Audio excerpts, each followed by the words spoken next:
yababwiza ukuri baramwica, bande bamwishe bene wabo aho yavukiyemo. Abo ngabo n'abafarisayo. Abafarisayo niba mutabazi n'abantu bari bazi Bibiliya cyane, bari bazi amategeko 10 y'Imana kandi bakayubahiriza cyane. Hari umugabo witwa Nikodemo, ngira ngo nashaka muzana ahangaha kugira ngo turebe ukuntu umuntu umwe mu bantu bihumbi n'ibihumbi yabashije kwakira agakiza, akamwemera, akamwumvira. Murabizi neza yuko bimusomye muri Yohana 3 guhera ku murongo wa mbere.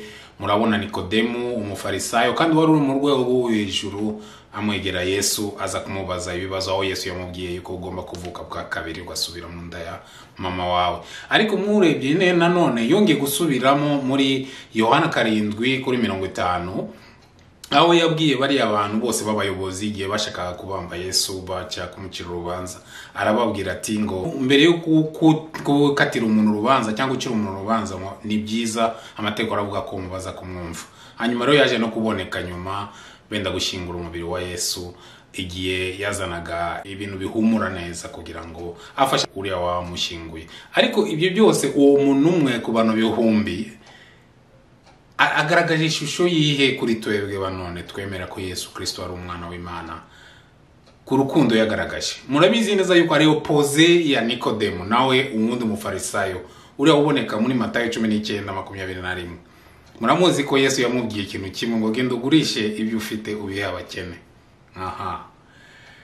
Uwo rero uwo niwo akenshi usanga asa nkatwe kusi ya none.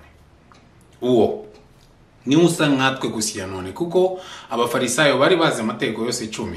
Yasubije Yesu, yashatse kwerekana Yesu ko we azi Imana, amubwira ko yubahiriza amategeko yose 10. Twese muri twebwe tuyazi ahangaha amategeko 10 y'Imana.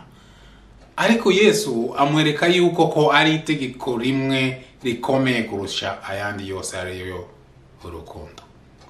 Urukundo nirwo yagaragaje hejuru y'abari abantu batamwemeraga, abantu yavukiyemo akabagariza urukundo.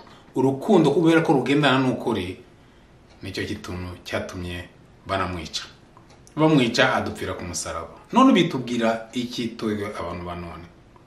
Tugira urukundo, dukunda batishoboye, tubegere, dushimire Imana tuhereye ku byo Yesu yadusabye muri Matayo 25 kwera kuri 35 kugera kuri 45.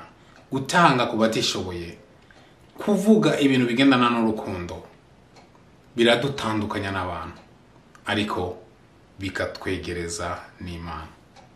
Muzagire umwaka mushya muhire. Niko stanga kuri dusangire.